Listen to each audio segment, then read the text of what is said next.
What impact did the earlier years of wilderness fighting against the French and the Indians have on Washington's career? Well, it had, I think, ultimately all positive effects, but they were in short term not that positive.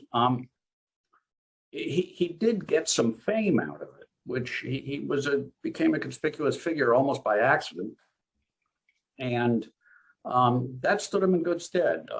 There were no real native-born American heroes in that war, really. And so he was the closest approximation. So that was a plus. The negative was he was engaged in this kind of fighting out on the Virginia frontier out west, what was then the West, and against Indian tribes who were just much better at that kind of combat than Virginians ever would be. His men were suffering, many deserted.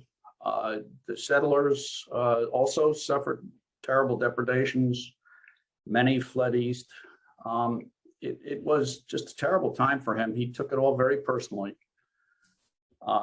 as failure. He also, because times were so bad, I think, alienated his military superiors in the British establishment and the colonial government. Both were terrible missteps.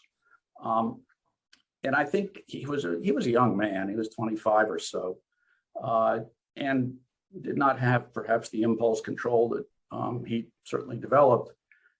And he did ultimately decide, well, I'm not going to make a career in this military world, so I'm just going to say what I think.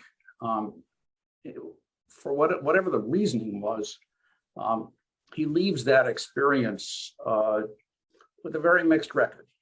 And I think you can see in his own conduct, he does learn from those experiences and becomes really quite good at being careful never to alienate superiors and to make his way safely through a lot of political minefields.